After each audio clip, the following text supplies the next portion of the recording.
Ce labo regroupe 140 permanents, donc à peu près 300 personnes. Il se distingue par une recherche à la fois fondamentale et en interaction avec les besoins de la société civile, les besoins d'entreprise. Ces besoins et notre réponse se concrétisent par des dépôts de brevets, par des startups. On a 2 très belles startups qui font référence. Et ça explique en fait notre nomination au Grand Prix d'innovation de l'INPI. Je dirige une équipe qui s'appelle Media Coding et qui fait de la compression d'images, de vidéos et de données 3D issues de la capture de la réalité.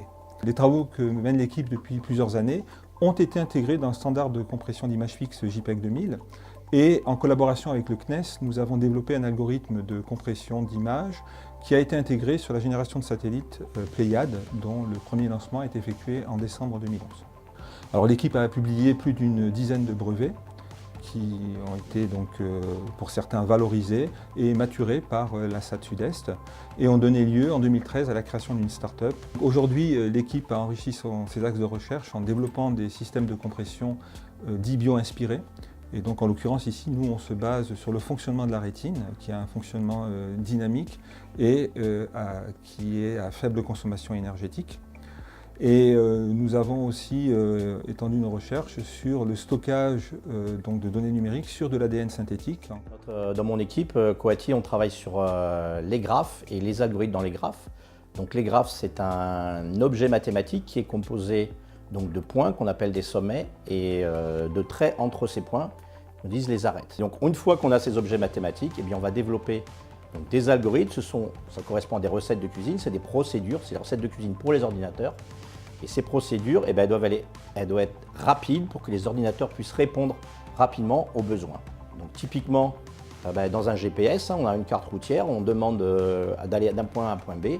Eh bien, il y a un algorithme dans l'ordinateur qui va calculer comment aller de ce point A à point B. Et là, la contrainte, c'est d'avoir une réponse assez rapide. Si vous avez la réponse dans plusieurs jours, ça ne vous sert pas. Alors, suivant les applications, il faut répondre plus ou moins rapidement. Dans une voiture, vous pouvez attendre quelques secondes d'avoir le résultat.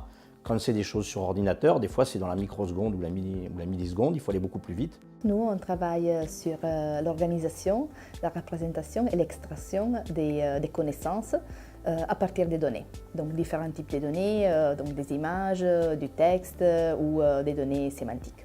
Un domaine d'application que j'aime beaucoup et qui est très récent est les domaines de la détection automatique des instances du cyberharcèlement dans les réseaux sociaux. Donc là, nous, par exemple, on est capable, en regardant un réseau social, de regarder qui est l'aîneux et donc la personne qui est la victime et qui sont les harceleurs en regardant les liens dans les réseaux sociaux et aussi en regardant les contenus sémantiques dans les messages échangés parmi les différentes personnes. Donc ce n'est pas que du hate speech, mais c'est vraiment une victime qui reçoit plusieurs messages par les harceleurs.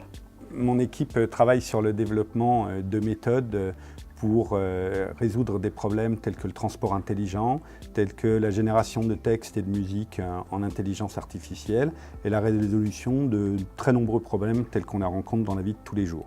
Et ce qu'on va essayer de faire, c'est qu'on va essayer de simuler en fait le comportement de l'humain. Donc pour simuler le comportement de l'humain, on va essayer de faire des choses dans le style de quelqu'un. Donc par exemple en musique, on va prendre toutes les compositions d'un auteur et puis on va dedans extraire des petits bouts qu'on va essayer de mettre bout à bout pour que ça fasse un nouveau morceau de musique.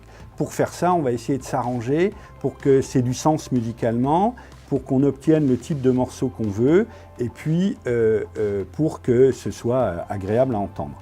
Et donc nous, on développe les outils qui sont par derrière, qui sont des outils fortement complexes, qui demandent énormément de puissance de calcul et pour arriver à obtenir ce résultat.